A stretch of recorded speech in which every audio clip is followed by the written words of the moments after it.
Or... Fremine...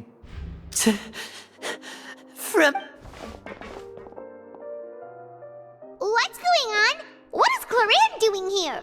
Work. I'm sorry about shooting you, Mr. Linney. The tranquilizing effect will begin to wear off soon. Please take it easy in the meantime, though. What happened to Fremine? Wasn't he diving just outside of the fortress? Why is he looking like...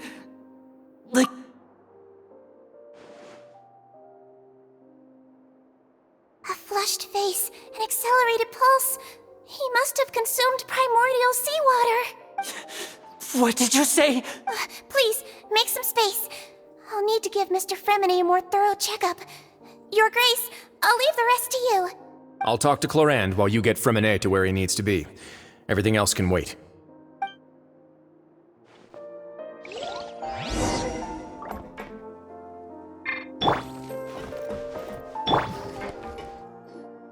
What's that look on your face? I thought I made good time on the way back. Oh, I'm just admiring your punctuality. Had you arrived just a few minutes later, Sigewinne may have been forced to shoot Mr. Linney again. How's the situation out there?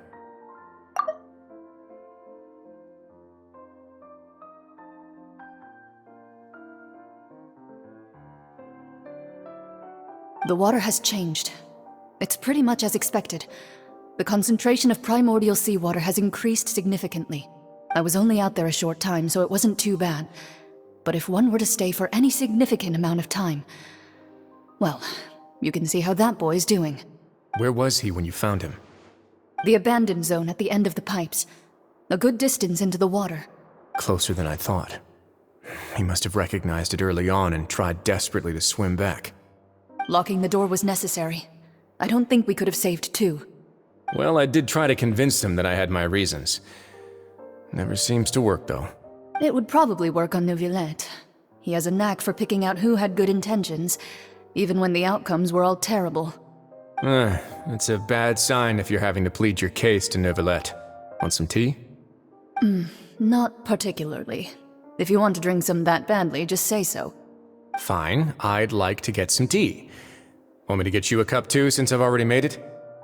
Might as well then, I suppose. Actually, do you have a towel? I would like to dry my hair.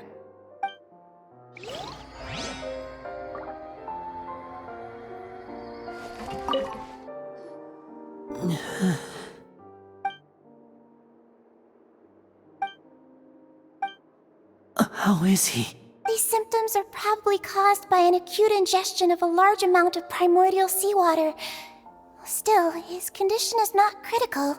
Of course, it would be best if he stayed for further observation. Sorry. I am aware that the infirmary may not be your favorite place in the world at the moment. We do only have a single clinic in the fortress, however... Why would he ingest a large amount of primordial seawater after leaving the fortress? How could that possibly happen? Please, look after Mr. Fremine for the moment. I'll go fetch some medicine and a respirator. Where is she? Oh, she just took a nap in an empty room after I tranquilized her. If my calculations are correct, she should also be waking up right around now. You might not believe me, but His Grace and I actually made some snacks and tea for her.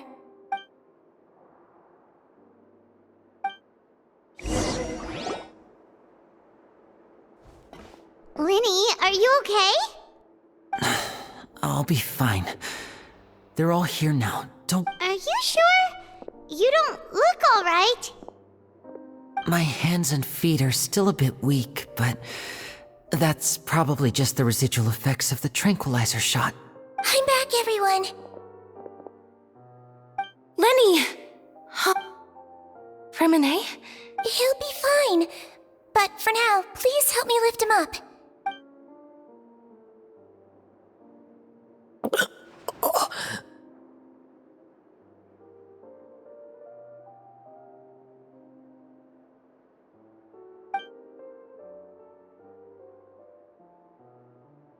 His breathing's beginning to slow down. Give me a hand and help me get him to the infirmary. Yeah, I'll take him from this side. On it. Traveler, you seem pretty worried about him. Want to come with us? The Duke and Clorinde are gone. probably went to get some tea. The Duke will explain the truth in just a bit. Miss Cloran will need a break, since she only just returned from rescuing Fremine out of the sea.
He's awake!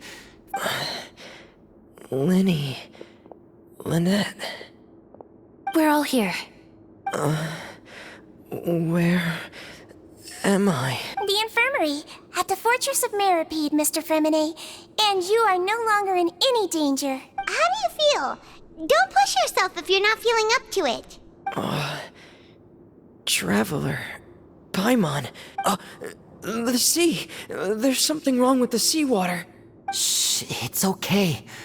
We can talk about it after you've recovered. No, listen to me. This is really serious. There's primordial seawater mixed into the regular seawater. I don't know why it's there, but no one should touch it. Pipes. Right, the pipes. It's all coming back to me now.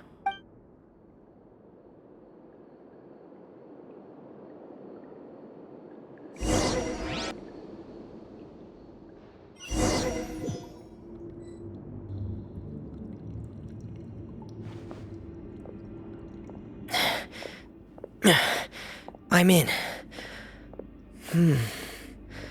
Seems like this pipe hasn't been used in a long time.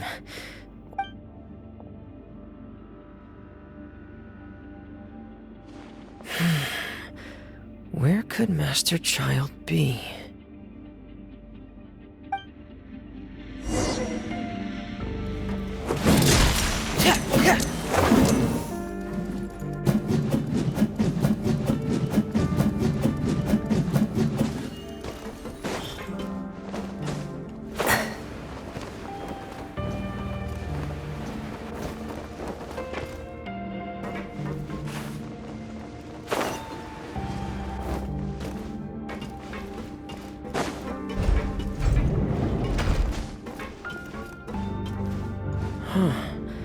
This mechanism looks like it's been tampered with. Could he have done it?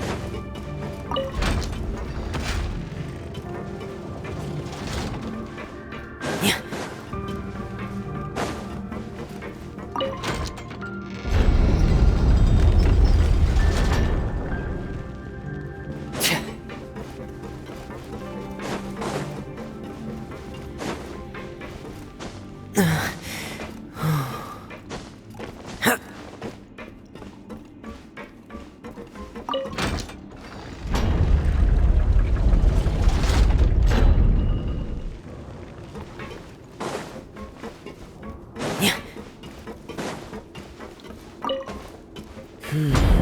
It's getting stuck on something.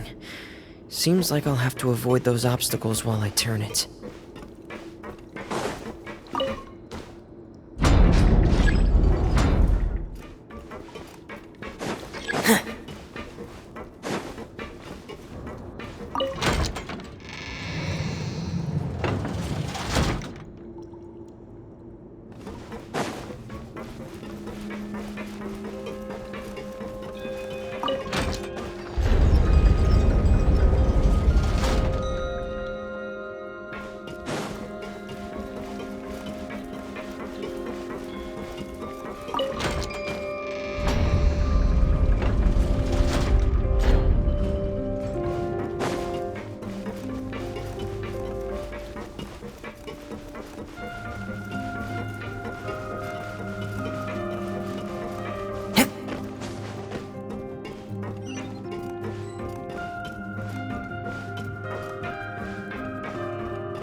where the water starts.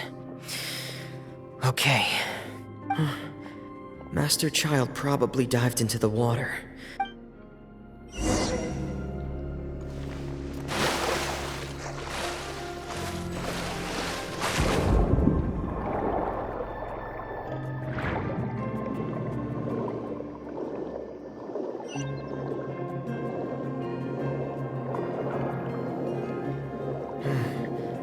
The vegetation here is a bit more sparse.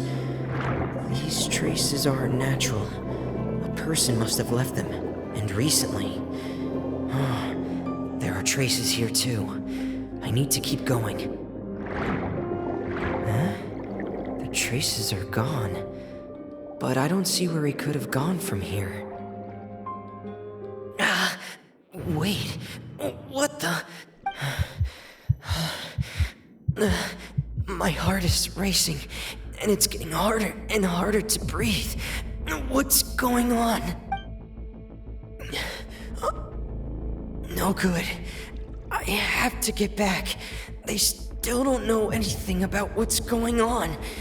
If I turn back right now, I should still be able to make it.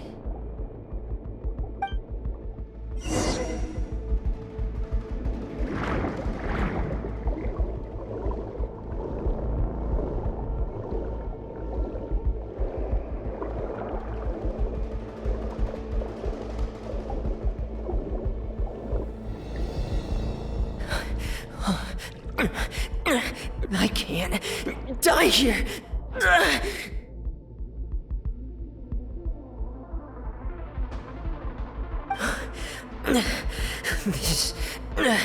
This is bad.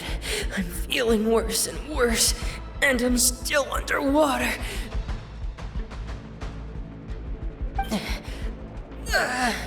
I have to push on.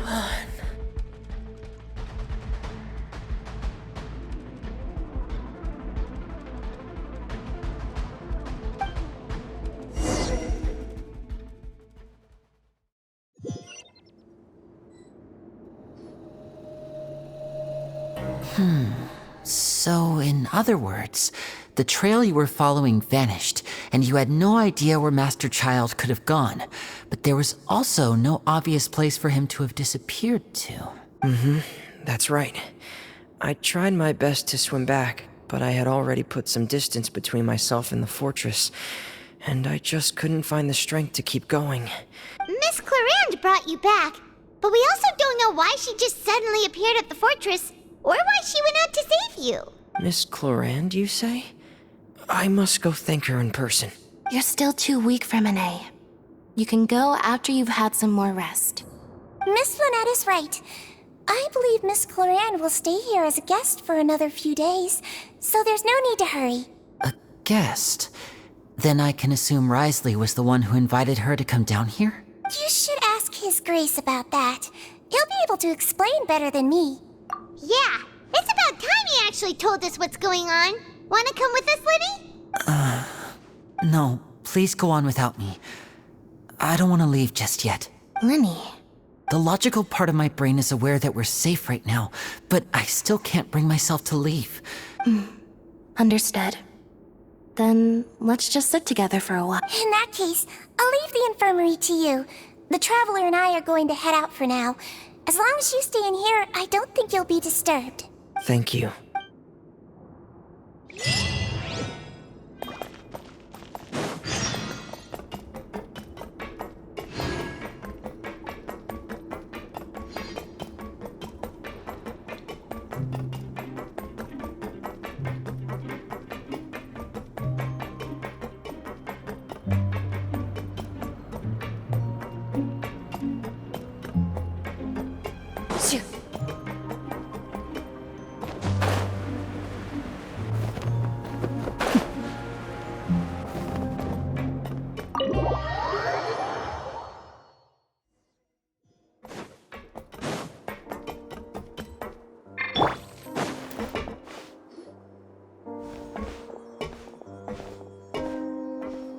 Excuse me!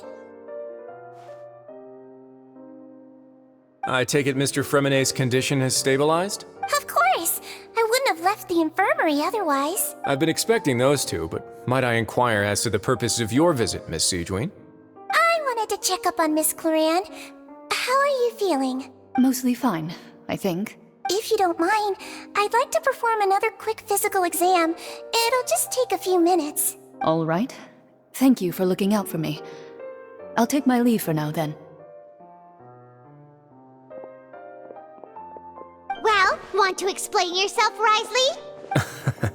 Of course, but I'm not partial to the word choice of explain. How about enlighten? Where should I begin? How about you start by asking me any questions you have? You can start with whichever one you'd like to get answered the most. Then Paimon will begin. Did you know about Lenny's goals from the very beginning? No. I just knew they were Fatui operatives sent to the fortress by the Knave. As for their specific goals, I only figured those out as you made progress on your investigation. You managed to monitor and stay ahead of them even though you didn't know what they were trying to do? They came here with ulterior motives. I'm quite adept at discerning what that kind of behavior signals. Initially, I thought their goal was just to investigate Child's disappearance. Linny suggested that I had deliberately let him escape, but in truth, I didn't really do anything special to help or hinder him while he was here. Everything he did, from finding helpers to leaving this place, he did on his own. Of course, it's inevitable that the Knave would make a big deal out of her fellow Harbinger's unexplained disappearance. I'm also quite curious about where that Harbinger went, so I figured I might as well let the Fatui do their own investigative work. So you were hoping Lenny's group would just do your work for you? You make it sound like that's a bad thing. Unfortunately, things didn't go as planned. I assume that Fremine has told you already, the ratio of primordial seawater around the fortress of Meripede is on the rise. The Forbidden Zone has always been Linny's target, and you got roped into that investigation after running into him. I began to intervene out of concern for your safety, and also to prevent the fortress from becoming entangled in more irksome matters. Are the rumors true? That you're also a former criminal? Why would you put it like that? Isn't staying here all day and serving as the manager of the fortress a kind of sentence unto itself? Another form of prison? I just happen to have some support from the rest of the inmates, that's all. Oh, right. Paimon wanted to ask, who invited Cloran down here?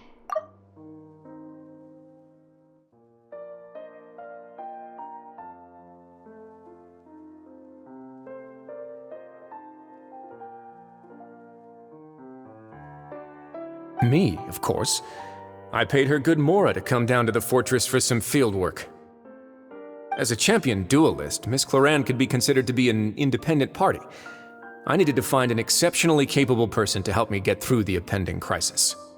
And saving Fremine was part of that crisis? You can think of it like that, yes.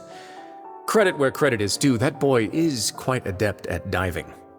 Had conditions not been as hostile as they were, he probably would have found the missing Harbinger already. That's not something you should be asking after. Neuvillette only asked you to investigate Child's whereabouts. All I need to prove to you is that the Forbidden Zone had nothing to do with the Harbinger's disappearance. That should be clear now that you've spoken to Fremine. But we've already uncovered that there's something wrong with the infirmary, and we've answered a bunch of questions that you threw at us. Isn't it about time that you answer our last question in return? You make a compelling case. Do you really want to know the answer that badly? Yeah, Paimon really wants to know. Even if the truth may not be pleasant? Follow me.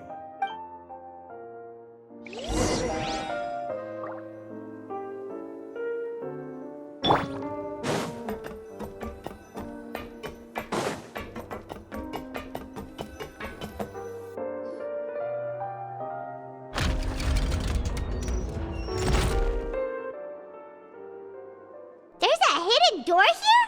And a whole basement behind it? Huh. You're pretty good at hiding stuff, Risley. It seems you've forgotten just what kind of place the Fortress of Meripede is.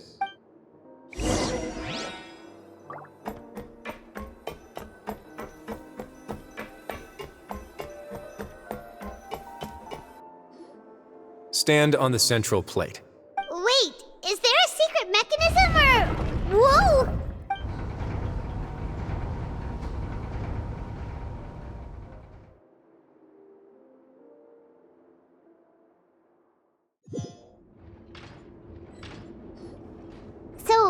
This is the Forbidden Zone?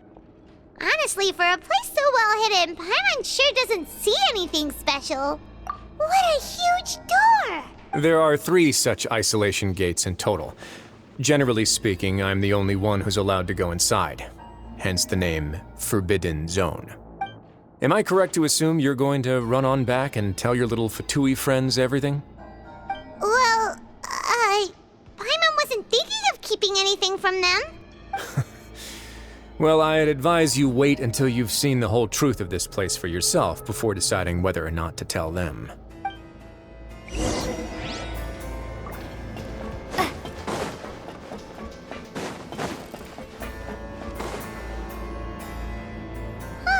So there's a switch on the side. Stand back.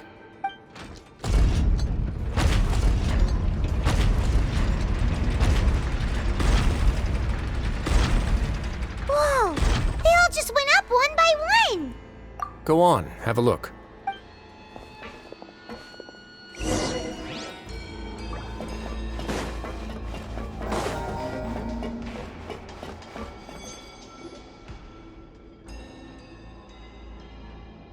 I've been interested in what lies beyond that gate ever since I assumed leadership of the Fortress of Meripede. Of course, it would be unwise to recklessly open it, but it'd also be risky and negligent to simply ignore any potential danger that could be behind it. The readings on that dashboard have not budged since the day when I first laid eyes on this place. But over the past year, the needle has crept upwards from its original position, likely because some parameter it's been tracking has changed, if only infinitesimally. Normally, I would have ignored it, but I happened to have some free time when I noticed it, so I investigated. Any guesses what the reading could be tracking? Very reasonable guesses. I've considered both of those as well. Unfortunately, our dashboard is tracking something less ordinary. The temperature should vary with weather and climate changes, so for something that rarely shifts, the water pressure is more likely. We ran a few tests to increase the pressure from the outside, but the readings didn't change at all. Later on, a few more possibilities occurred to me, such as a potential connection with the primordial sea. I began to make a few preparations based on that hypothesis. Over the past few days, the needle has moved again. With that, and the symptoms that Fremine displayed after leaving the fortress, I can now confidently conclude that the readings represent the concentration of primordial seawater in the seawater nearby. The concentration of primordial seawater? But we're already under the sea! And that is precisely the problem. We're at the bottom of the sea, and now we're surrounded by toxic seawater. Somehow, primordial seawater got mixed in, and the concentration is steadily rising. Yes, that's very likely. But forget about the two of us! Not even Neuvillette knows where the primordial sea could be, much less where we could find and plug a leak. Oh. Seems like you've figured it out. I believe the primordial sea lies directly beneath this sluice gate. For some reason, the primordial seawater levels have risen significantly, and it's now very close to us. The indicators are now red. Although the gate still stands, some primordial seawater has already leaked out and mixed into the sea around us. If this continues, soon it will no longer be able to hold back the primordial sea at all. Yeah, you know what the legends say.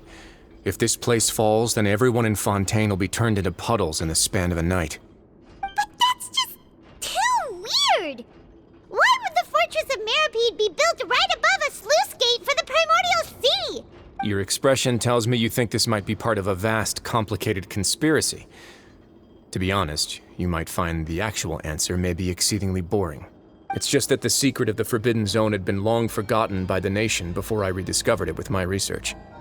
There's no single founder of the Fortress of Meripede in any traditional sense. What we know about its history has been left to us by the people who used to live here. When the previous Hydro Archon Egeria ruled the land, all convicted criminals from Fontaine were exiled. The people drove the criminals away like a wolf pack chasing away the banished. The criminals received no sympathy of any kind from the people. They were exiled to the desolate seaside, where they experienced only pain, struggle, and the bone-chilling cold. Some of them began to repent, and prayed to the Hydro Archon, asking if there was still anything they could do. the Hydro Archon took pity on them and said, "You may go guard my secret, deep underneath the waves." And so, leaning on the power of the Hydro Archon, they gathered underneath the sea and began to build a fortress. They became a community down there in the deeps, and over the years helped it to grow. As the number of exiles increased, more and more people joined the community. When the first group of exiles died, they left the yet unfinished fortress to their successors. The Hydro Archon continued to lend her support, allowing the fortress and what it stood for to continue growing ever larger. Before long, this dark underwater fortress became the sinner's only home. And with that, the people here stopped referring to the fortress as a prison. They saw themselves as repenting sinners who would regain their freedom once they had sufficiently redeemed themselves. But as time went on, people also realized that the fortress was a lonely place. Once they had gotten used to life here, they could no longer feel comfortable living in the overworld. Once they had finished serving their sentences, some people left and some others chose to stay. They'd find some idle position and let their withered souls fade away with the ancient secrets of the past. After many, many centuries, few people still remember the reason for the fortress's founding. Now they just see it as an integral pillar of Fontanian society, as the place where criminals deserve to be sent. Now and again, researchers manage to break one law or another and live out their days in the fortress. I learned all this from an elderly historian. Everyone else just thought he'd made it all up. But now you know every part of that history is true. Indeed. It's just as the prophecy says. If this gate fails, then everyone will be dissolved into the sea. To be frank, not really. But sadly, that hasn't stopped this prophecy from proving all too accurate. Prophecies are troublesome things. Just hearing one will create the first wave of panic. Seeing signs of it will bring about the second, and actually witnessing it in real time, the third. Let's go somewhere else. I want to show you something.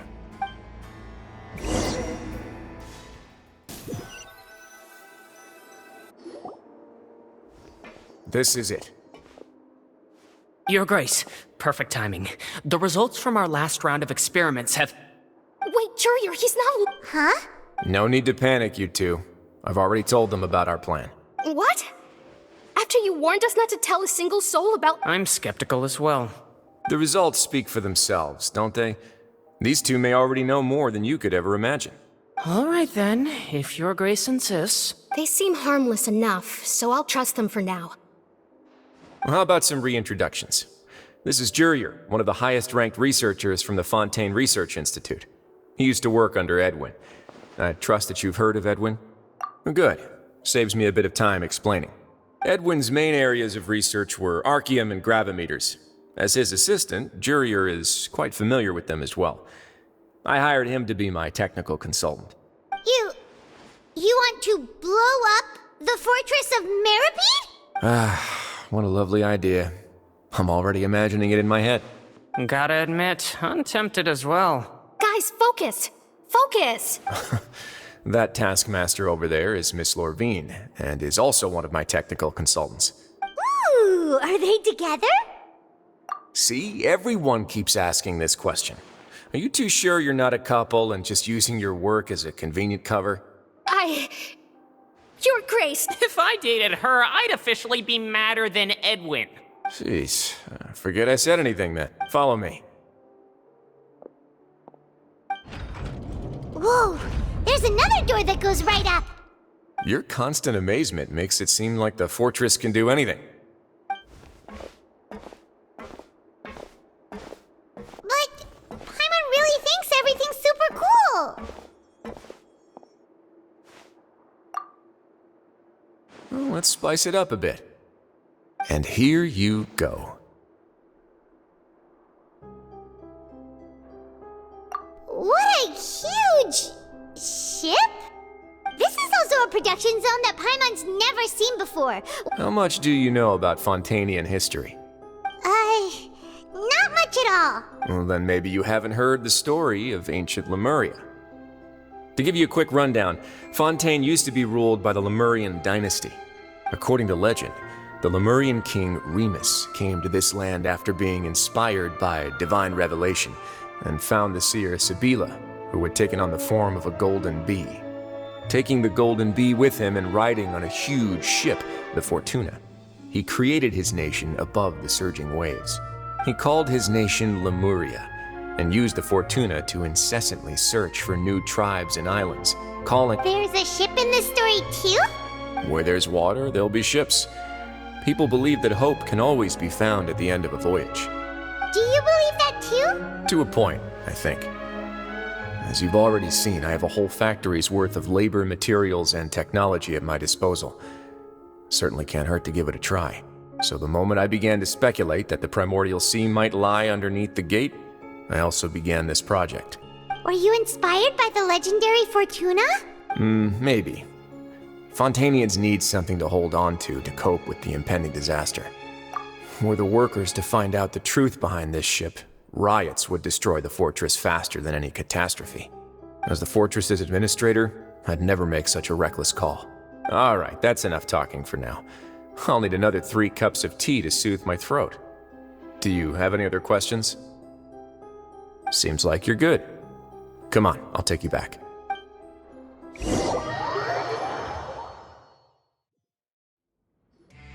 I'll leave you here for now. Oh, thank you so much. No worries. But don't forget, it's up to you whether or not you want to share what you just saw. What you do from here on out will likely affect those 3 as well.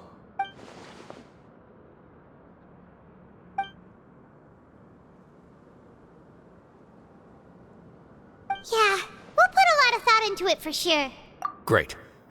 I look forward to what happens next.